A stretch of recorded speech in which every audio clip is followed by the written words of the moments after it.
Assalamualaikum warahmatullahi wabarakatuh. Perkenalkan, nama saya Oktiviani Dwi Solihati dengan NIM 401200266 dari jurusan Ekonomi Syariah. Di sini saya akan menjelaskan tentang artikel saya, yaitu berjudul Aturan Hukum Mengenai Bursa Berjangka Jakarta. Di sini nanti kita akan menjelaskan tentang abstrak, pendahuluan, metode penelitian, pembahasan, dan kesimpulan. Yang pertama yaitu abstrak. Tujuan penelitian yang saya lakukan adalah untuk mengetahui aturan hukum yang mengatur serta berlakunya hukum dan bagaimana peran bursa berjangka Jakarta terhadap perusahaan.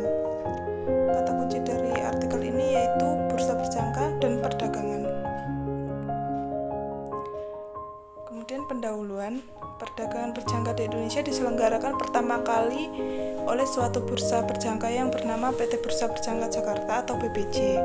Pada tanggal 21 November 2000, BBJ resmi mendapatkan izin dari Badan Pengawas Perdagangan Berjangka Komoditi atau BAPEPTI sesuai peraturan pemerintah nomor 9 tahun 1999 tentang penyelenggaraan perdagangan berjangka komoditi dan mulai resmi melakukan perdagangan pertamanya sejak tanggal 15 Desember 2000. Bursa berjangka adalah badan usaha yang menyelenggarakan dan menyediakan sistem dan atau sarana untuk kegiatan jual beli komoditi berdasarkan kontrak berjangka, kontrak derivatif, syariah atau kontrak derivatif lainnya. Saat ini Indonesia memiliki dua bursa berjangka yaitu PT Bursa Berjangka Jakarta atau BBJ atau dalam bahasa Inggrisnya Jakarta Future Exchange atau JFX yang mulai beroperasi di akhir tahun 2000 dan PT Bursa Komoditi Derivatif Indonesia BKDI atau bahasa Inggrisnya Indonesia Commodity and Derivatives Exchange atau ICDX yang mulai beroperasi di tahun 2009. Kemudian metode penelitian. Metode penelitian yang saya gunakan yaitu penelitian yuridis normatif, yaitu suatu bentuk penelitian yang menggambarkan peraturan perundang-undangan yang berlaku yang dikaitkan dengan teori-teori hukum dan praktik pelaksanaan hukum positif yang menyangkut dengan permasalahan yang diselidiki. Metode penelitian hukum ini dilakukan dengan meneliti bahan pustaka atau data sekunder belaka. Kemudian pembahasan, yaitu yang pertama saya akan membahas tentang peraturan hukum mengenai bursa berjangka Jakarta.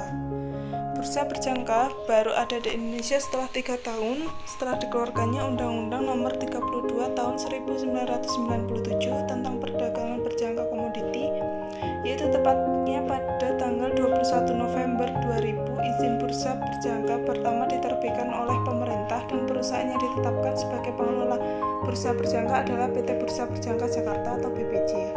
Peraturan Pemerintah Republik Indonesia Nomor 9 Tahun 1999 tentang penyelenggaraan perdagangan berjangka komoditi Presiden Republik Indonesia mengingat pasal 5 ayat 2 Undang-Undang Dasar 1945 dan Undang-Undang Nomor 32 Tahun 1997 tentang perdagangan berjangka komoditi atau Lembaran Negara tahun 1997 Nomor 93 tambah Lembaran Negara Nomor 3720. Bursa berjangka ini memiliki izin usaha yang sudah ditetapkan pada Peraturan Perundang-undangan Nomor 9 Tahun 1999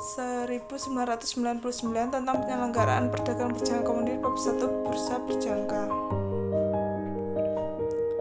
Banyak yang terjadi kejahatan di bursa berjangka ini, yaitu terutama pada awal tahun 70-an. Kejadian ini memang banyak terjadi. Salah satu penyebabnya adalah lemahnya aturan hukum yang dibuat oleh pemerintah sebagai regulator, sehingga kelemahan itu dimanfaatkan oleh para pedagang untuk berbuat curang terhadap investor. Dalam pasal 1 angka 10 dalam pasal 1 nomor 10 Undang-Undang Nomor 8 Tahun 1999 tentang perlindungan konsumen, yaitu setiap aturan atau ketentuan dan syarat-syarat yang telah ditetapkan terlebih dahulu secara sepihak oleh pelaku usaha yang dituangkan dalam suatu dokumen dan atau perjanjian yang mengikat dan wajib dipenuhi oleh konsumen.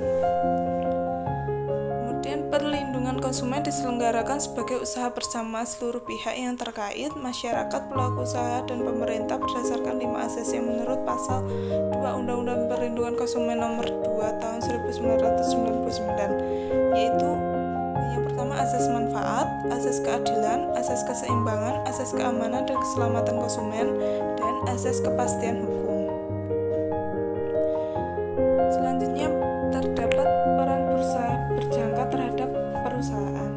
Peran dari sisi bursa berjangka Jakarta ini adalah memantau dan memastikan seluruh transaksi yang terjadi dalam perusahaan setelah dilaporkan ke bursa berjangka dan didaftarkan ke lembaga clearing berjangka, menyampaikan laporan bulanan, triwulan, dan tahunan atas transaksi kepada Bapepti. Semua ini dilakukan untuk melindungi nasabah. Saat ini jumlah pialang yang sudah resmi bergabung dengan BPJ berjumlah 61 perusahaan. Untuk memudahkan perusahaan pialang yang legal dan ilegal, ciri-ciri pialang yang legal adalah: pertama, terdapat kata berjangka atau futures di belakang nama perusahaannya. Kedua, memiliki izin usaha dari Bapepti yang secara langsung di bawah komando Kementerian Perdagangan. Yang ketiga, penyetoran dana harus ke rekening terpisah bukan rekening. Dari pembahasan tadi terdapat kesimpulan, yaitu sumber hukum yang melegitimasi keberadaan perdagangan berjangka adalah Undang-Undang Nomor 32 Tahun 1997 tentang perdagangan berjangka komoditi. Adanya jaminan mengenai perlindungan konsumen terhadap kerugian dalam perdagangan komoditi, yaitu dalam Pasal 1 Angka Nomor 10 Undang-Undang Nomor 8 Tahun 1999 tentang perlindungan konsumen. Pihak BPJ memberikan peran penting terhadap perusahaan yang bersangkutan dengan BPJ, yaitu memantau dan memastikan seluruh transaksi yang terjadi ke bursa berjangka dan didaftarkan ke lembaga clearing berjangka, menyampaikan laporan bulanan, triwulan, dan tahunan atas transaksi kepada Bapepti